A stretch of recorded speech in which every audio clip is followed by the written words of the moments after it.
All right. Whoops. There we go. Kyle in Ontario, how are you?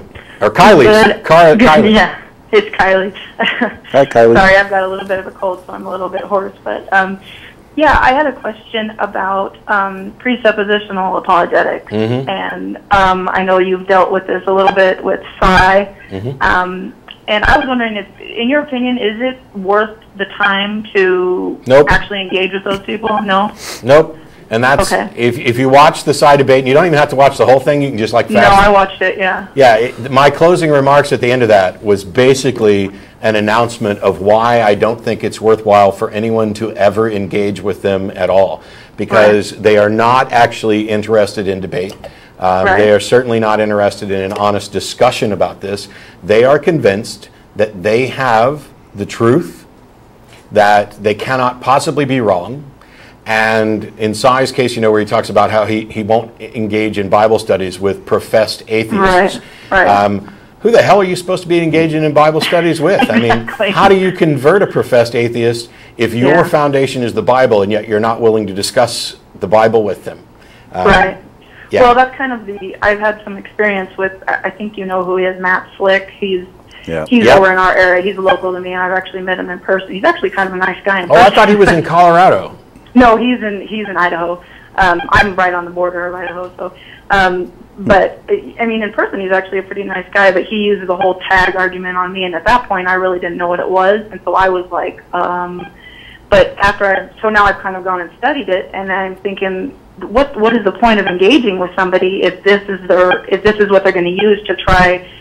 Because it's not really about a discussion; it's about winning. "Quote unquote" winning something. If you can find some people, there are people who are presuppositionalists who have bought into that line of thought. And just quickly, presuppositionalists are people who presuppose the existence of God as an explanation for either the logical absolutes or the ability to reason in general and things like that.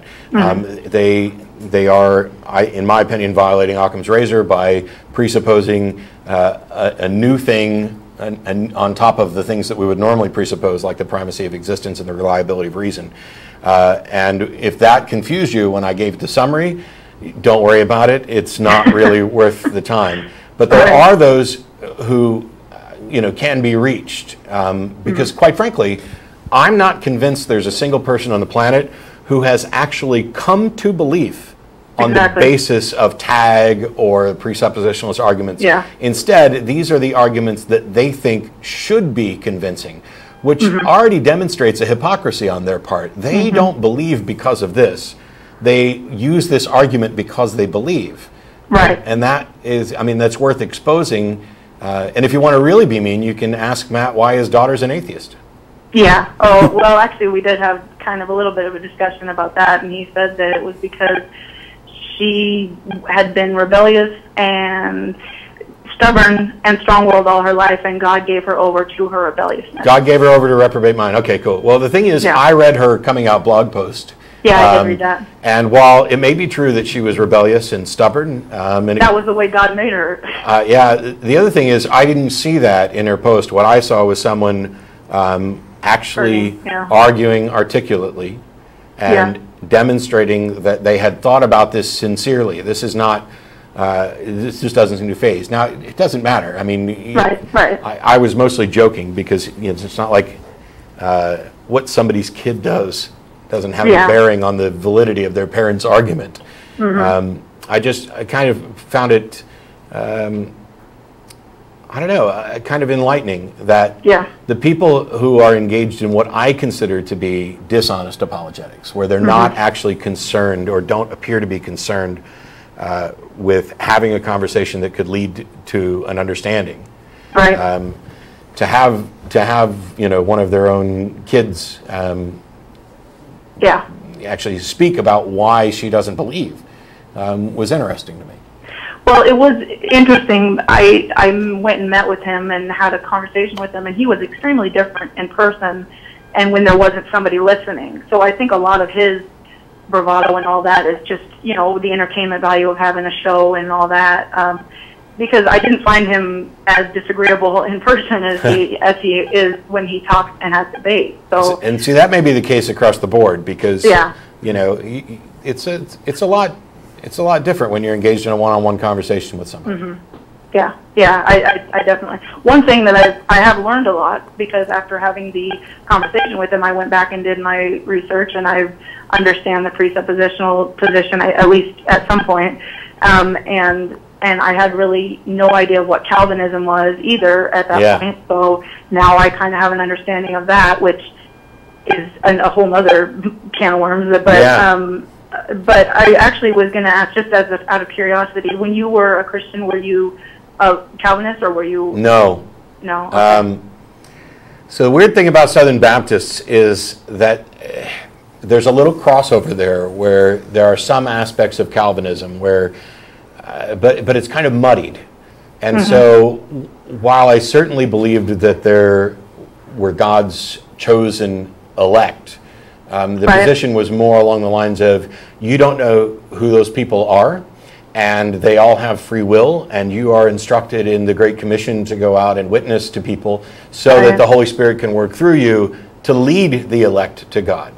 Now, I think if you follow this through, and this is why I have a big problem with Calvinists, is I think they have followed all of those things through to a purely logical conclusion. That if there is a God who has a plan, then God has chosen this particular universe in which I'm an atheist and somebody else is a believer, and where somebody else thinks that they're going to heaven when really only these people are. I mean, that's what you get from the God model that they're proposing. So it's not that Calvinists are wrong. It's just that when I sat down for lunch with a Calvinist who unfortunately died. He was the prank call that we got about Stone Church here in Austin actually put me in touch with a pastor, an associate pastor at Stone Church. And we went out to lunch a couple times before he headed off to do mission work. And one of the things that I asked him was, if there's no free will, and if God has predetermined everything, why are you going out to witness people? Exactly, yeah. And his answer was, because I don't have any other choice, which is true. If God predestined it, then that's what he's going to do. And I was very sad to hear that that he died. I really...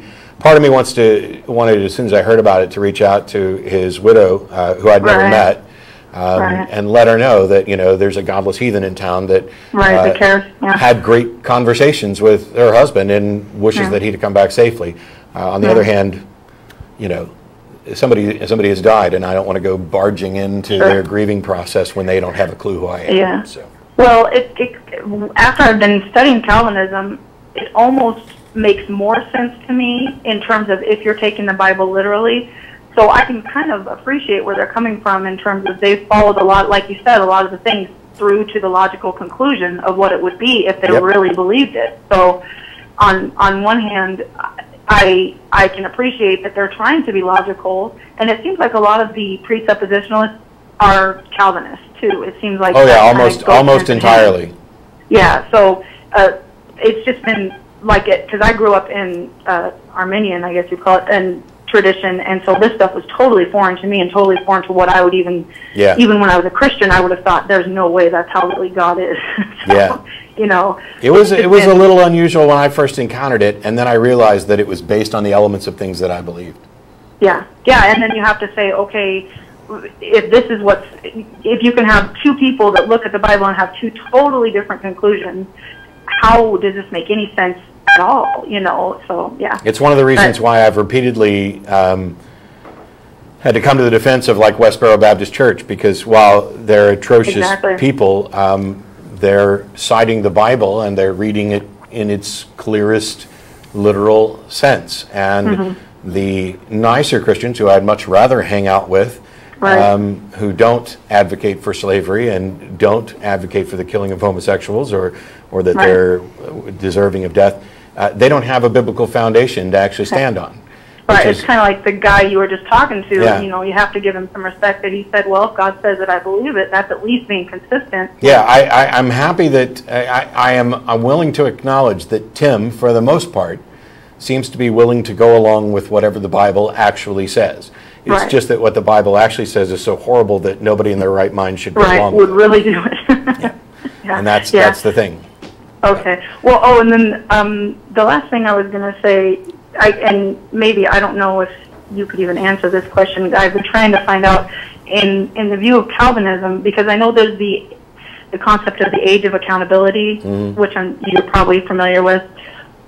And I was asking a couple of Calvinist people, so do they believe in that? Because it would seem to me that if someone's predestined, it wouldn't matter when they died, that they would go either heaven or hell. But I couldn't get a clear answer from anybody that was Calvinist, so I didn't know if you had any idea. Yeah, you won't get any clear answer out of me either. I'm in complete agreement with you. Why on earth would you need an age of accountability if somebody's predestined? Right. You know, hey, before you were born, I chose whether or not you're going to go to heaven. So why do I need an age of accountability? Because if it was an age of accountability, then you might as well just kill babies before they're born, because then they just go to heaven. Yeah, if you're Calvinist and you accept that there's an age of accountability, then you do what somebody like Andrea Yates did, which is you kill your kids before they have the chance to lose paradise. Exactly. Yeah. Okay. All right. Well, that makes sense. Thanks, Matt. Thanks, Kylie. It's so strange to end a call with like that. With that makes sense. Yeah.